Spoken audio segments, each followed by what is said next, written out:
Hey folks, this is Mike Antile at Sailfish Solar. In this video today, we're going to talk about what happens when we can integrate solar PV, solar electric, as well as possibly solar battery backup into a new construction project. At the end of the day, there are a lot of advantages to integrating the solar directly in right from the get-go when we are building a house, and that's what we're going to talk about in this video today.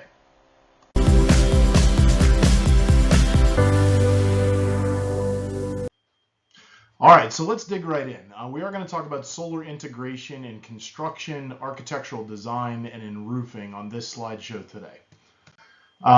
This is basically the topics. We're only really going to talk about topics 1 through 4 today. If you do want to hear about the rest of it, certainly get with us. We might make a future video, but for now we're going to focus on 1 through 4. Essentially the best practices in architectural design, how we can integrate into construction itself. The stanchions or the footers, the load centers, load distribution, a little bit about battery backup, and then we'll leave the rest of the bullet points here from permitting, the policy factors, roof design, and all that for a different day.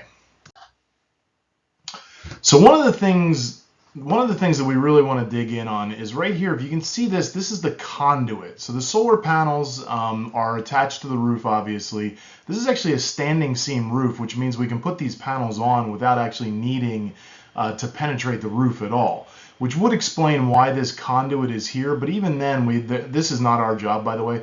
There is a prettier, kind of more aesthetically pleasing way to run this conduit. Now, if we did have roof penetrations, we would want to take the conduit and actually run it through the attic or through a different part of the roof. That's what I'm going to show you here in a second. But that's kind of one of the keys. We want to make this as aesthetically pleasing as possible. The trend with solar these days is make it something that is aesthetically pleasing, it's pleasing to the eye. It's something that we can achieve, so we might as well do it when it comes to our solar designs.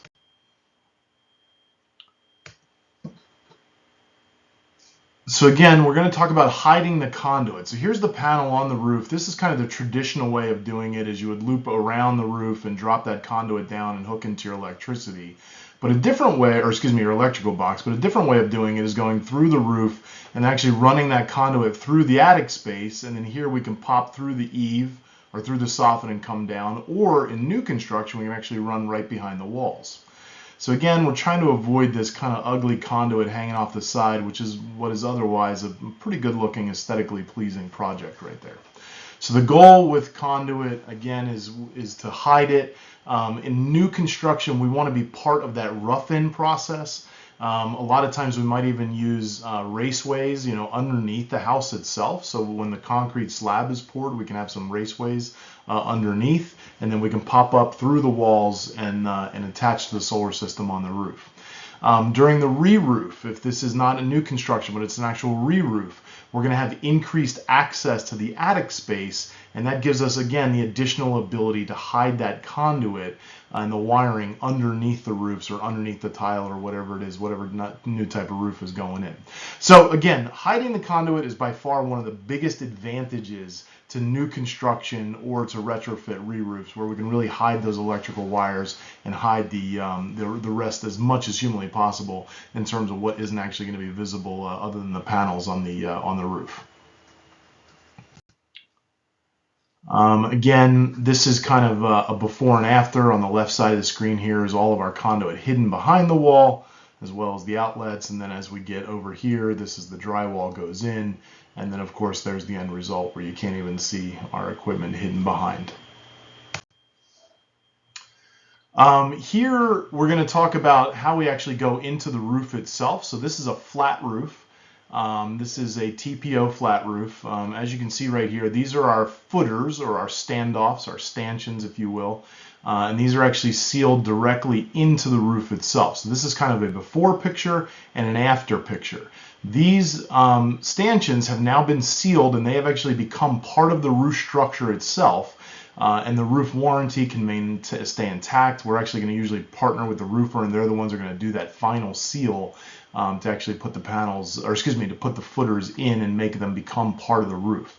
Same thing applies if it were a tile roof. A shingle roof is going to be a little bit different, where we're going to actually have to go through. A metal roof we are going to have to go through. But a tile roof or a flat roof, we can actually have our stanchions or our standoffs sealed directly into the roof. Another big critical kind of component in new construction is it gives us the ability to have input on the design itself. So how we're going to lay those breakers out, how we're going to control that load management schedule, especially if we're doing battery backup systems. A lot of times what we'll do is there'll be like a 200 amp main or a 400 amp main that'll have multiple sub panels, and we might only decide to back up one dedicated sub panel. And so what we would do is we would advise, work with the electrician and say, okay, these are the loads that we are going to back up, and these are the non-essential loads that we're not going to back up. And so with that, with new construction, we actually have the ability to have influence on what that load distribution looks like prior to the house even being built. Battery backup systems are very possible. They make a lot of sense with new construction where we can build, again, we can dictate what the load distribution looks like, and then we can choose from a couple different battery manufacturers, Enphase, Tesla, Kohler, Home Grid, to match the consumption at the house with how much battery backup power we actually need, combined with how much power we have from the roof, from the solar panels themselves. This is just if it is a metal roof, there's some standing seam clips. These are the clips that we can use to attach directly to the roof without actually needing to have any penetrations whatsoever if it is a standing seam metal roof. And so you can see right there, it bolts directly onto that, that standing seam, and there's a different attachment depending on what type of seam it is. One other thing we can look at is the potential for solar shingle or solar tiles. Again, in new construction, we can dictate, the roof type, and if the new roof is going on altogether, there may be some logic into integrating solar shingle and solar tile as opposed to putting on a new roof and then putting solar on top of it.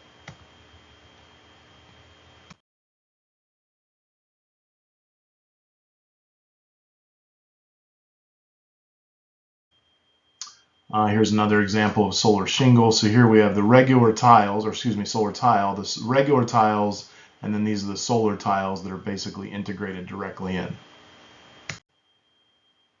So again, those are kind of the key advantages. Number one, we're hiding the conduit. Number two, we're sealing in those stanchions, those footers, and the flat roof or the tile roof where they actually tile around us.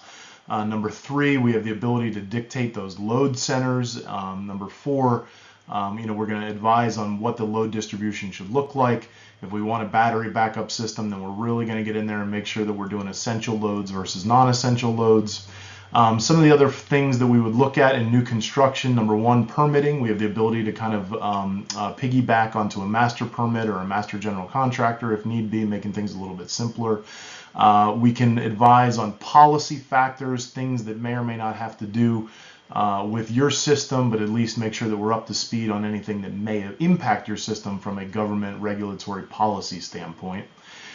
We have the ability to kind of dictate what that roof design looks like. The best practices in a solar-friendly roof. We want a south-facing roof. We want large contiguous space. We want free of vents and exhaust vents and fans.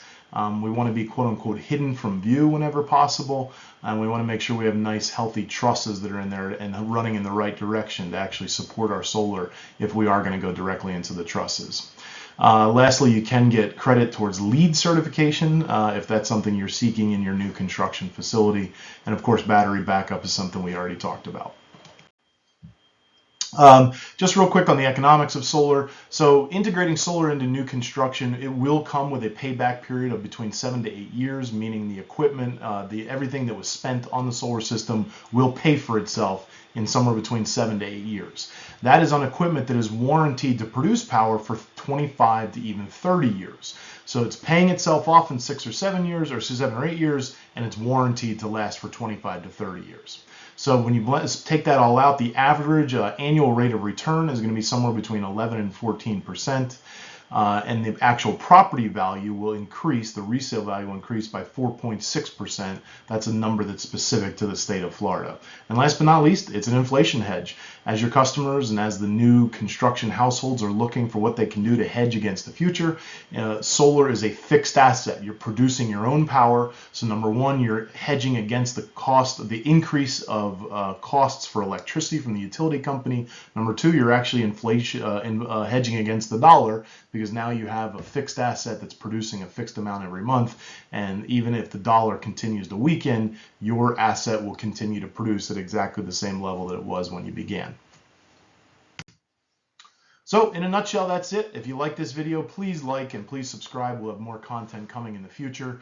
You can contact us. We've been doing business in Florida for a long, long time.